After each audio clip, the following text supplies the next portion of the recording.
A very good morning. Welcome to Sports Chat here with me, Nana Agyemang. Now coming up, Samatas in the CAF Champions League were held by Raja Casablanca at Accra Sports Stadium, and also in the Ghana Premier League. Accra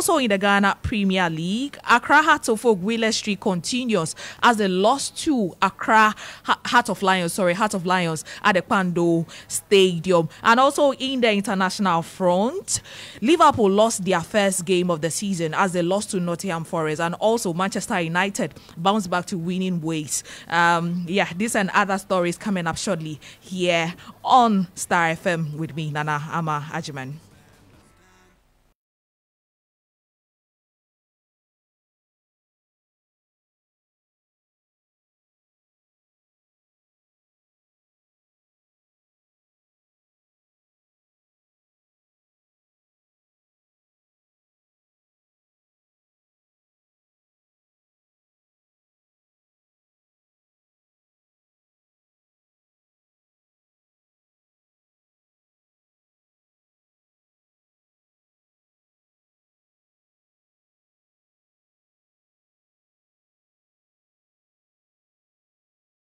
FC Samatas were held at home by Moroccan giant Raja Casablanca in the first leg of the CAF Champions League at Accra Sports Stadium. The thrilling encounter leaves Samatas needing a win in the return leg to advance to the group stage of the competition. Speaking after the game, head coach of Samatas, Nuruddin Amadou, says he's not happy with the result. I'm not a happy person, but I think that we didn't disgrace ourselves. But it's like the equalizer during the second half is like we just dish it out to them, and that is small from we didn't defend well in that situation. Yeah, that is we were wasteful in front of goal, and I think that caused we are aware that when you make minor mistakes, they punish you for that. So, but all not said, we are going to fight back. Now we have seen them. I've seen how they play, so I'll also see how I'll strategize to go there. They are using some antics and all those things, so we'll see how we can be very, very resilient and then fight. We have to imbue in the boys' fighting spirit, and then so that we can go and fight them. Let's now listen to the head coach of Raja Casablanca, Vico Rosme. No, I must not be happy. I'm not happy. I'm happy because we don't lose the game. But normal, we must win this game. Of this field where we play, it's not possible to play. But how we play today, I say congratulations, that is big win for my team. And because of that, I'm proud of this young. How he play and where we play of this field, very difficult, very difficult. Sometimes. That is the football. I say thank you very much to Ghana, thank you very much for these people, and special thanks for our supporter who coming with us here. Thank you very much, and see you inshallah in Casablanca, in Morocco. Well, to some Ghana Premier League news, Accra Heart of Oak woes deep in after another defeat to Heart of Lions in Pando. Heart of Lions beat Heart of Oak 2-0 to maintain their unbeaten start of the season in the GPL. Now, Bechem United were held to a stalemate at home against Agyemang Stars. Ghana Premier League newcomers Holy Stars were also held to a goalless draw by Dreams FC. In today's game, Accra Lions will host Visions FC at Accra Sports Stadium. To other stories, flag bearer of the National Democratic Congress, John Dramani Mahama, has weighed in on CAF's stadium ban for Ghana for subsequent AFCON qualifiers, describing it as a national embarrassment. Speaking during a mini rally at Agyemang Pentecost Park, John Dramani Mahama lashed out at government over the development despite 85 million cedis for renovation of national stadiums ahead of the recently held All-African Games. I say, FIFA say national team yambo match bia o Ghana hebio. When ye eningwa say Emma Ghana, the first time in the history of Ghana, FIFA say ye need stadium bia ye beti me abo match ye FIFA match e wo Ghana ha. We na ye say yambo mabaso omo ya there. They say we should clap for them. They've done well.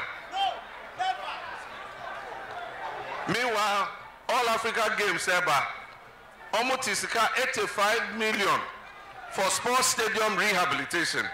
Ningina yenchendi nkrofo afedi. at least eba here for all African games. At least eba here, almost the 18 days per Ghana. 18 days, 15 days. At least almost free Africa by 15 days. And you did $15 million. And Edria Maomo. And say every day be $1 million, almost $1 million. Every day be no, and send me be what's here.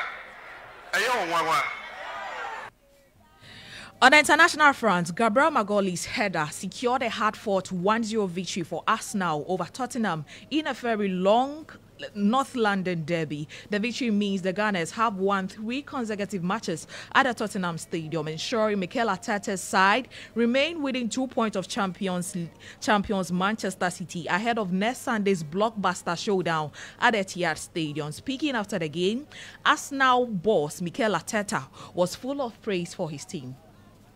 Well, the resilience that we showed, we knew that was going to be a really tough match. It's always easier. They are a great side. They create an unbelievable atmosphere. We had some great moments, especially in the first half, when opening spaces that we should have done much more than we actually done. And then we knew as well that we had a big threat on set plays, and we believed that we could help them, and we have done. And we went in the best with the ball today. We have done a lot of simple things wrong that doesn't allow us to have a lot of continuity. It's true that the sequence of passes that you can do against them are very few before you attack them, because they jump and they press every single ball. That make it very difficult. But then the way we defended as well, it was totally wrong. Let's also hear from a disappointed Tottenham Hotspur coach Ange Postecoglou. I wouldn't say that. There was a tight game all the way along. For the most part, we controlled it. They didn't get off to a good start, but again, we didn't really capitalise on the opportunities. We created more opportunities than what we did. But yeah, it was a pretty tight game. It was obviously fine margins, and yeah, we weren't able to get over the top of them. Liverpool dropped points for the first time this season after a second-half stunner from Callum Hudson-Odoi and Nottingham Forest their first victory at Anfield in 55 years, and its lost side were yet to concede a league goal this term before the introduction of Hudson-Odoi from the Forest bench, with Nuno Espirito Santo masterminding the unlikely years of 1-0 wins. Liverpool manager Ancelotti says his side had to be better with the ball in their 1-0 defeat at home to Nottingham Forest. With the result, of course, and also with the way we played, because I think, yeah, it was not of our standards. Let's put it that way. Might be, but I think it might be a bit too simple. I think you have to look at the way the other team played. Nottingham Forest had a low block, and the games that we played before, the other team tried to press us a bit more. So now we had to create our chances against the low block with a lot of ball possession, and we were not able to do that a lot, because I think in the end, if 70% ball possession to only create 3-4 good chances is by far not enough to win a game like this. Let's hear from a satisfied Nottingham Forest coach Nuno Espirito Santo. I think we are very happy, very happy. And many of our fans today in the stadium, they were not even born. So that says how hard it is to play here at Anfield. So really happy, proud of the work of the players. They work very hard. Proud of the way we behave as a team. Overall, we knew how hard it was. It's gonna be the game. It's all about taking your chances in the right moment, and we did it. Now, Christopher Nkunku stepped off the bench and combined with debutant Jadon Sancho to deliver a 1-0 victory for Chelsea at Bournemouth. The home side had a penalty save, but with just 4 minutes of normal time remaining, Chelsea's substitute linked up to grab maximum point for the visitors. In other results, Manchester United produced a professional performance to be struggling Southampton 3-0 and once again eased the pressure on Manchester United manager Erik ten Hag. Erling Haaland's ridiculous scoring start to the season continues as he scored his 8th and 9th goals in Manchester City's 2-1 win over Brentford. Newcastle came from behind late on to beat Wolves 2-1. Everton suffered a 3-2 defeat at home to Aston Villa. Now, Crystal Palace played out a 2-2 draw against Leicester City, and a game between West Ham and Fulham also ended in a 1-1 stalemate. To some boxing news, Canelo Alvarez handed Elder Berlanga a first career defeat as he won an unanimous decision at the T-Mobile Arena in Las Vegas. The victory means Alvarez defended his WCWA and WO super middleweight world titles. Speaking after the bout, Canelo Alvarez says he is the best boxer. No, I did good. You know, now what they gonna say? I fight younger fighters. Before they say I fought older fighters. Now what they gonna say? He fought younger fighters. They always talk. I'm the best fighter in the world. This is our wrap-up sports chat here on the Morning Star. I am Nana Ama Agyemang.